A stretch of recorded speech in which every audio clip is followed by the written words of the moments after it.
여러분 안녕하세요. 아바타가 전하는 예배 단상. 오늘로 5번째 시간인데요. 오늘부터는 우리의 신앙생활에서 무엇보다 소중한 찬양에 대해서, 특별히 우리가 주일마다 드리는 예배 시간을 부르는 예배 찬양에 대해서 함께 생각해 보려고 합니다. 오늘은 그 첫 시간으로 찬양이란 단어의 성경적 어원과 성경의 용례들을 살펴보면서 찬양의 정의에 대해 알아보고 앞으로 시간이 허락되는 대로 우리가 부르는 찬양 전반에 대해 함께 생각해보고자 합니다. 그럼 오늘도 많은 경청 부탁드립니다. 오늘은 찬양의 성경적 정의에 대해 살펴보고자 합니다. 우리 그리스도인들의 가장 소중한 가치는 바로 하나님께 드리는 예배이고, 그 예배의 내용 가운데 무엇보다 중요한 순서 중 하나가 바로 찬양입니다.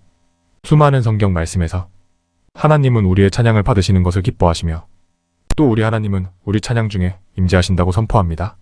오래전 이사야 선지자는 하나님께서 우리를 지으신 목적이 하나님을 찬양하기 위함이라고 이사야 43장 21절에서 밝혔습니다.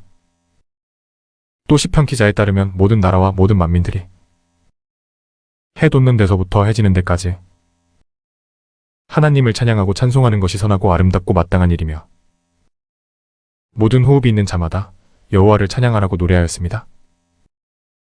천지 만물과 이 세상과 인간을 포함한 모든 피조물들에게 전능하신 하나님이 행하신 창조하시고 구원하시고 섭리하시는 모든 일들에 대한 피조물들의 자연스럽고 올바른 반응, 특별히 우리 인간이 하나님을 향해 표현하는 감사와 감격과 고백과 순종과 사랑 등 하나님이 베푸신 모든 은혜에 대한 반응, 그것이 바로 찬양인 것입니다. 그래서 찬양은 우리가 예배 시간에 입술로 부르는 음악적인 요소인 찬송에만 국한되어지지 않고 우리 삶의 모든 부분에서 우리의 인격과 삶과 또 하나님이 우리에게 선물로 주신 각각의 재능을 통해 하나님이 우리에게 행하신 일들을 드러내고 하나님의 영광을 나타내는 모든 행위를 포함한다고 할 수 있습니다.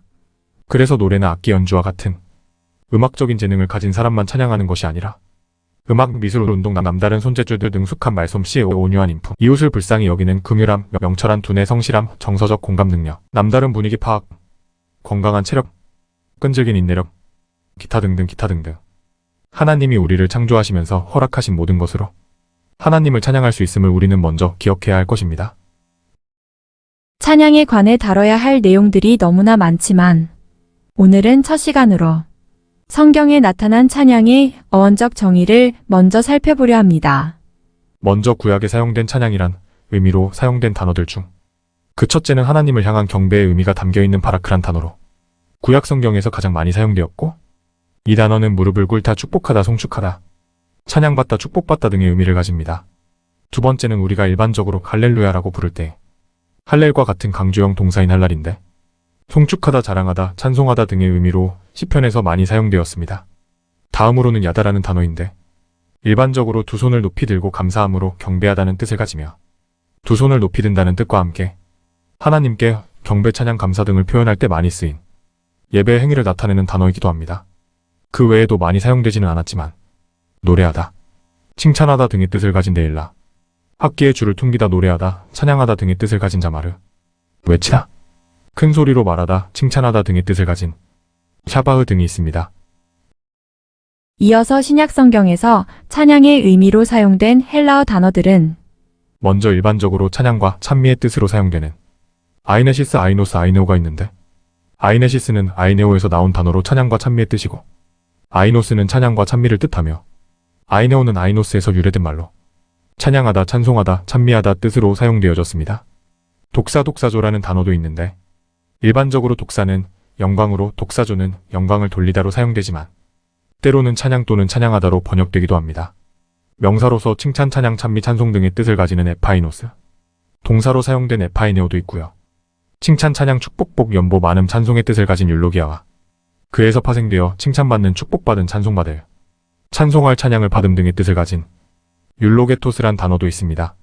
그 외에 많이 사용되지는 않았지만 고백하다는 뜻을 가진 호몰로게오스에서 파생된 엑소몰로게오, 노래하다, 찬양하다, 찬미하다, 찬송하다의 뜻의 휄네오, 찬송과 찬양을 뜻하는 휄노스, 찬양의 노래를 하다 가락을 짓다는 의미의 프살로와 그 명사형인 프살모스 등이 있습니다.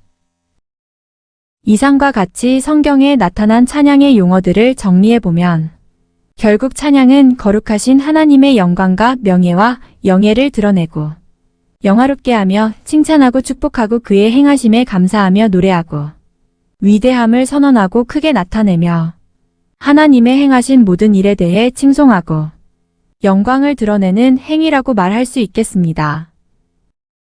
일반적으로 많이 쓰이는 영어 단어는 프레이즈인데 칭찬하다, 높이다, 박수갈채를 보내다 등의 뜻을 가집니다. 즉 찬양한다는 것은 찬양을 받는 대상이 한 일에 대해 칭찬하고 그 대상을 높이고 박수를 보내는 것을 의미합니다.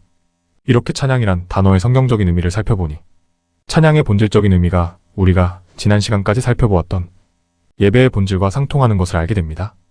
그래서 우리는 이 찬양이라는 말을 영어에 예배한다는 의미를 가지는 worship이라는 말로 표현해도 틀리지 않을 것입니다. 궁극적으로 우리는 그 존재하심과 행하신 일들로 인해 경배받으시기 합당하신 하나님께 피조물로서의 마땅한 반응인 찬양을 드리는 것입니다. 그러므로 우리가 하나님을 찬양하는 것이 바로 경배여 예배 그 자체인 것입니다. 우리는 모든 삶으로 하나님을 예배해야 하며 동시에 온 삶으로 하나님을 찬양해야 합니다. 앞으로 우리의 남은 생애 동안 저와 여러분의 모든 삶이 찬양받으시기에 합당하신 하나님이 기뻐받으시기에 합당한 예배와 찬양이 되어지시길 소망합니다. 지금까지 경청해 주셔서 감사합니다. 다음 시간에 또 뵙겠습니다.